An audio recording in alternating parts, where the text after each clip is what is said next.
Hey guys, welcome to another episode of Thinking Like a Bank, where we show you how to think like a bank using the same strategies and principles that banks use to help you find more financial freedom in your life.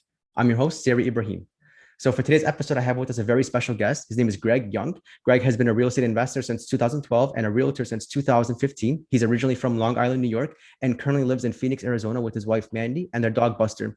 He enjoys reading, personal development, mindset, anything real estate, anything related to real estate, staying active, and sports. He's the #1 best-selling co-author of Success Habits of Super Achievers.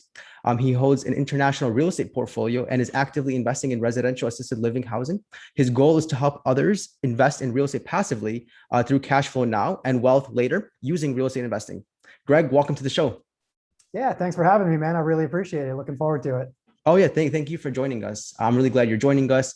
I have a lot of questions for you about real estate, your background, all this stuff. But before we jump into real estate, do you mind sharing with us some of your background and how you got into real estate? Yeah, of course. So now you just read my bio there, but yeah, when I moved to Phoenix in '04, '05, I was basically working. I had found a job here at the county working for adult probation department, doing some admin work, and it wasn't really high paying job. It wasn't very fulfilling, but it was just something that kind of got me started. And I hate to say it, but I was there for about 7 years. So I got really comfortable there. And then after that 7 year mark, I was like, you know what, I really need to do something else. And that's when I really just decided to start investing in real estate. And then a couple of years later, 3 years later, I was talking to a buddy and he said, you're really not happy in your job. Why don't you become a realtor? That'll probably help you with your real estate investing, understanding contracts and, networking with lenders and title and everything. So put together that plan about 6 months later. That's exactly what I did. And then the real estate investing just kind of compounded. And here I am kind of doing both at the same time. Nice. Awesome. Now, like based on what you've like your experience, why do you think that a lot of people do get into real estate? Because I think that a lot of people are in real estate now, both on the passive side and active side. It does tend to be like a lucrative or financially rewarding career to be in or industry to be in. And why is that? Yeah, that's a great question. Well, I think a lot of people think real estate is just get rich quick, or, it's one of those things where people, they interview or they look at people like Warren Buffett or all these big moguls, and a lot of them do have real estate in their portfolio. But yeah, the get rich quick is not, it's not a thing, at least not in real estate, at least from my experience. You can definitely get rich. It's a slow process, at least from what I'm experiencing. So I think that's why a lot of people do look at real estate initially, because they do see a lot of these rich, successful people, they have real estate in their portfolio. But then when, the rubber hits the road, they're like, oh, what am I going to invest in? There's a lot of niches. And by the way, this is going to take years, not months to get rich and, live passively on the beach or whatever you want to do. So I think that's what a lot of people are thinking. But once they do get into it, they do see the big picture of, okay, give me 3 years, 5 years, even 10 years. And if I can retire myself or, a spouse and really live the life you want to live, having that patience will really pay off in real estate. Yeah, and the same thing is true with other businesses, right? It takes time to build up. It takes, so a lot of businesses you don't see anything for like the first like couple of years, like the first 2 or 3 years you don't see anything, and then after that, I talk to a lot of clients who want to replace real estate with they want to replace their W-2 jobs with real estate. So they want to keep doing real estate until they can make enough to quit from their W-2 jobs. Now, if I'm not mistaken, you're kind of on both sides of the fence, right? You passively invest in other deals and people invest through you. Is that right? Correct. Yeah, it's been the past few years. Me and my wife, we have kind of jumped into syndication on the limited partner side, just to kind of understand the process. And like you said, just have that passive income come in. Those are my two favorite words: passive income. So I think we're invested in 5 different syndications as a limited partner. So that really helped us understand the paperwork and the process and kind of what to look for in a sponsor. And then, yeah, like you mentioned, in the past couple 6 or 12 months or so, me and a couple of business partners, we are on the general partner side, syndicating assisted living facilities here in Phoenix, which I'm sure we can dive into if you'd like, or kind of go in your direction. Yeah, absolutely. Before we do that, before we get into residential assisted living, I want to talk more about, what are some things that people should consider before investing as limited partners? What are some things that people should consider before getting into an agreement with a general partner, or other things to look out for? Yeah. So one of the first things that I always tell investors, and obviously we experience this on the LP side as well, is never invest money that you don't have, you're not willing to tie up for a certain amount of time. Mhm. Because in syndications, usually it's a 3-year hold or a 5-year hold, and you can get the money out, but it's really hard to unwind a lot of that paperwork, and you might be taking a loss. So Mhm. if you're going to invest 25,000 or 50,000, whatever that number is, make sure it's not your last 25,000, and it is more, hey, if it doesn't come back in 3 years or 5 years, you're good with that, because you never want to be hamstrung by having that illiquidity in a deal. So that's kind of the first thing. And then obviously the second thing, which is probably just as important, is vetting out the person who is offering you that deal, making sure they're knowledgeable, trustworthy, you understand what their intentions are, their reputation in the community. So, just make sure you're dealing with somebody who's on the up and up, and you feel like you can really trust. That's probably the first thing. And then the second thing should be the money. But yeah, they kind of go hand in hand. Those are the two most important things that I tell to our investors. And yeah, moving forward, those are probably the two things that I would always recommend. Is there a way that you could like verify the general partners? Like, is there like some sort of database or some sort of way to like check their background or what they've done in the past? I don't, I'm not aware of a database. That would be a great business to put together if there was. But yeah, I basically just go off of, if I'm going to invest with you, I say, all right, who do you know? Who do I know that knows you, that can kind of vouch for you? And then just straight up ask you, what kind of deals have you done? Can you Mhm. send me, the PPMs or the information on the deals that you've done, just so I can see how you're underwriting. And then, even ask maybe if I can follow up with an investor or two that you've dealt with, Mhm. so I can see what's his communication like after the deal closes. Is he, distributing the distributions on time and properly? So a Mhm. lot of different ways you can do it. But if there is a database, I would love a link to that, because that would save a lot of time and a lot of effort as well. There's a business idea right there. There you go.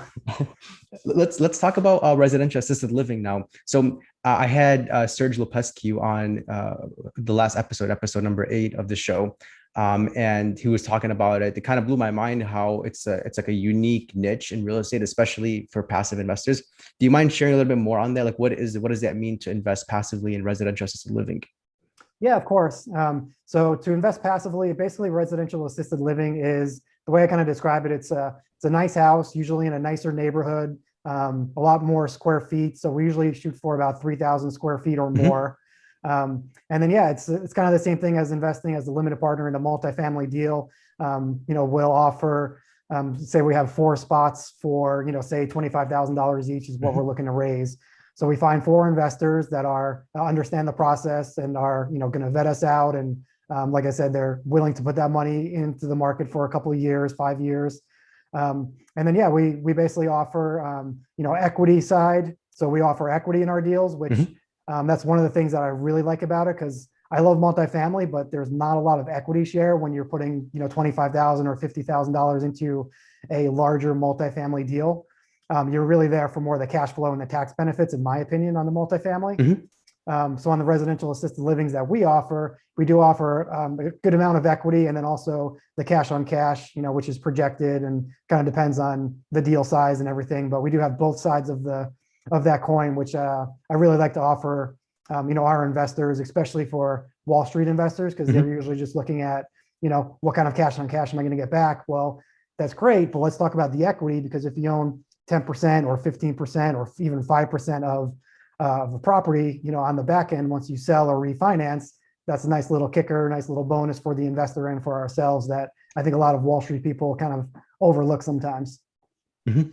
And then just to be clear, that means, for example, if let's just use even numbers, if a property is $100,000, which I don't think that the property is $100,000, but let's just say it is, and then you invested 25,000 into it, you would own 25% of the like you'd have 20%, 25% equity. Is that correct? Yeah, so it depends on how we kind of structure it, but yeah, Mhm. essentially, if that was one of our offerings and said, yeah, for 25 grand, we'll give you 25% of the property, then yeah, if we sell the property in 2 years and it's worth $200,000, then yeah, you get that 25% return, because you own 25% of Mhm. the actual property, not just the cash flow. Okay. And then in the meantime, let's say like you sold it next year, in between there could be distributions, right? And then Mhm. on you would get distributions on a monthly basis based off of, if it made $100,000 a year, for example, you would get, a quarter of that. Or is that correct? Am I on the right path? Yeah, exactly. Using those same numbers. Mhm. Yeah, all along the way, there is cash flow distributions. It's either Okay. monthly or quarterly, depending on how it's kind of set up on the PPM and everything. But yeah, that's exactly correct. So that's what kind of why we like it, because there is the long-term play with the equity when you refinance and sell. But Mhm. in the meantime, there's that cash flow that's coming in once the property is stabilized. And yeah, so it's kind of a best of both worlds where you get a little bit along the way, and then at the end, you get that nice little pop once we sell or refinance. Okay. And then what are some of the typical, I don't know if you can answer this, what are some of the typical averages, rates of returns that you've seen based off of the work you've done? Yeah, so we can't get into specific numbers, Mhm. and honestly, we just closed our first deal last week, Okay. and we have another deal under contract right now. So I wouldn't even have like those typicals because they're just too far in the future, I guess. Mhm. But yeah, it's kind of hard to answer that question because every deal is going to be different depending on the size and how many investors we kind of bring in. So yeah, that would be my best answer to that question.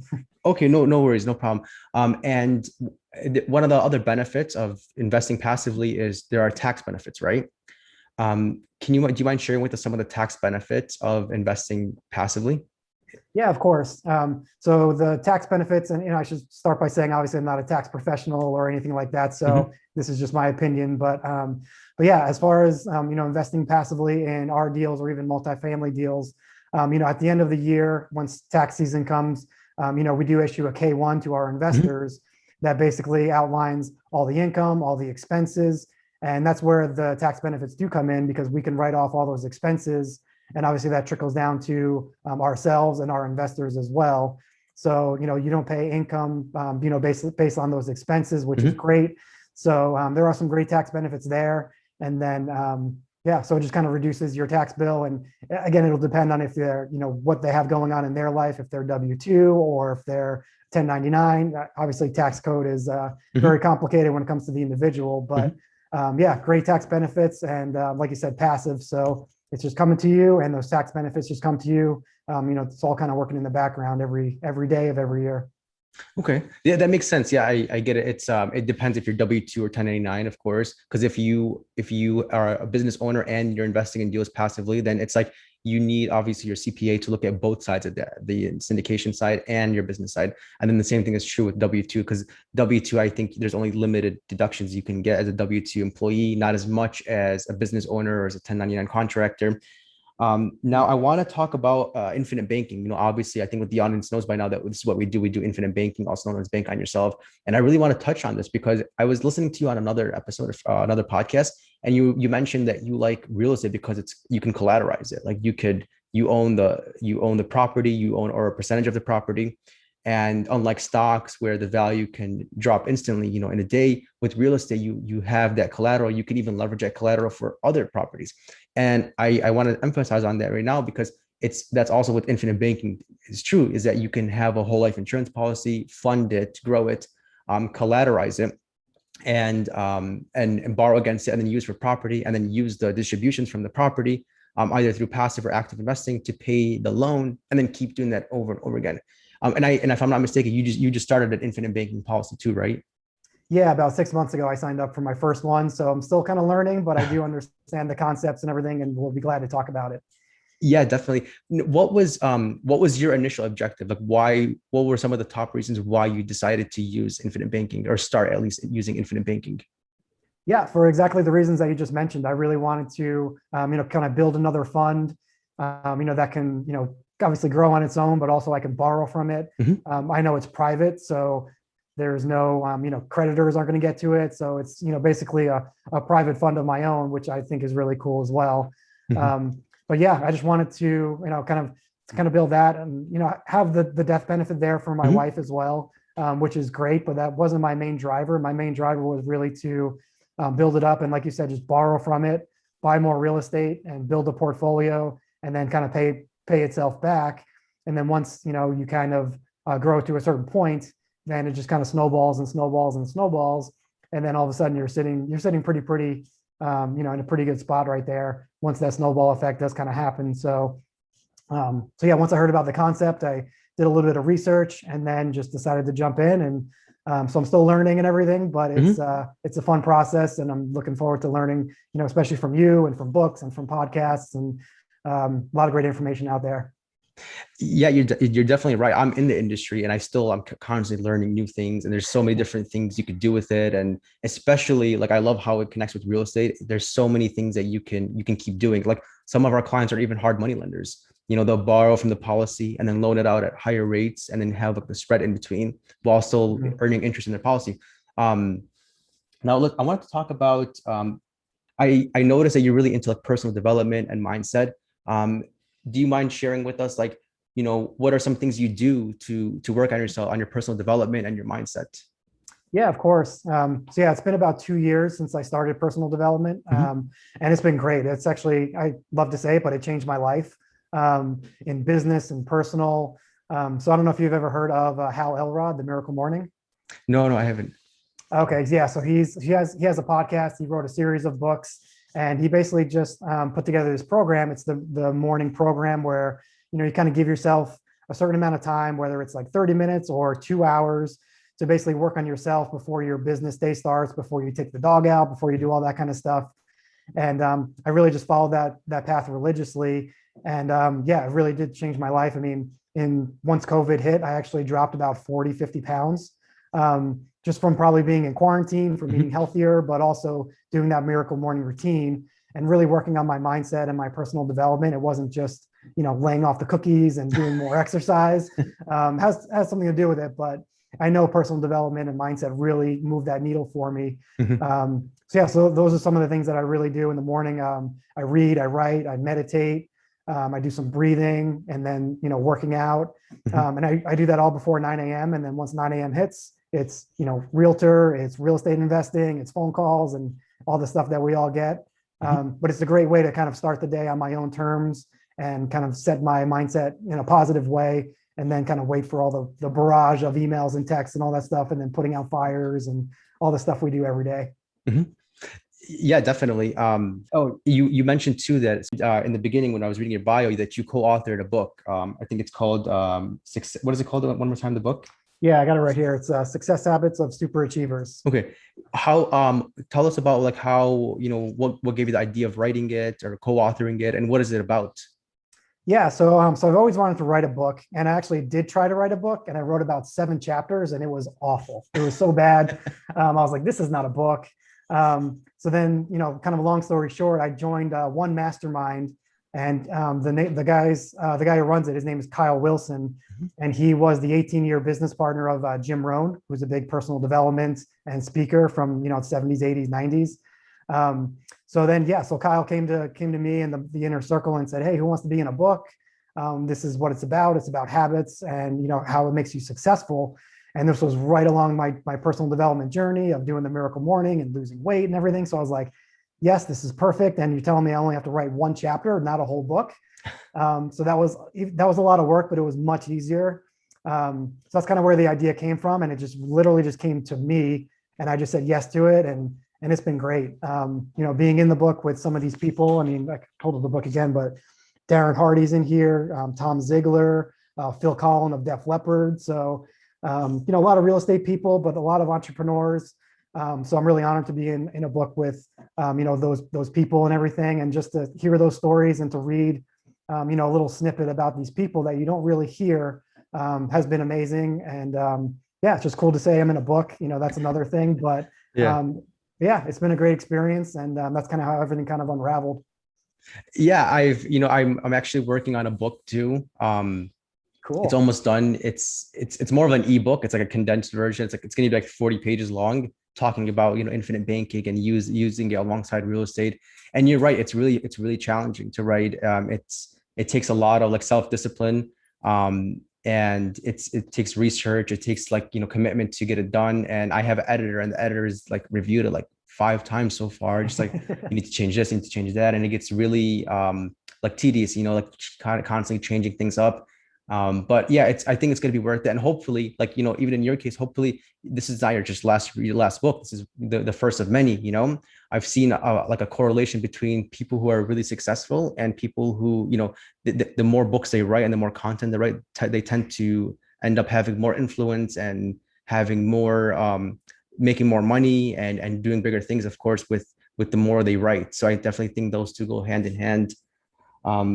Now, Greg, it's been a pleasure having you on. How can listeners connect with you and learn more about you? Yeah. So it's great being on this podcast. I really do appreciate it. Yeah, the easiest way for your listeners to get a hold of me is to either go to my website. It's sevenfigurecapital.com. Mhm. So it's all spelled out. Or if they want to email me, it's just greg@sevenfigurecapital.com. And I was going to say, if any of your listeners email me and want a copy of my chapter from the book, Mhm. I'll gladly send them the PDF copy. Just mention, this podcast, and can I get a copy of your chapter? I'll gladly send them out to anybody who wants that. Okay, I'll take a copy if you don't mind. I'll send you the book, so no worries. All right, Greg, thank you so much. I look forward to having you back on the show and reconnecting with you.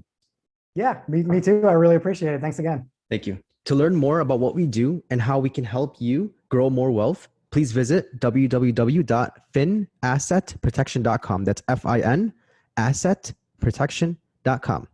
The topics presented in this podcast are for general information only and not for the purposes of providing legal, accounting, or investment advice. On such matters, please consult a professional who knows your specific situation.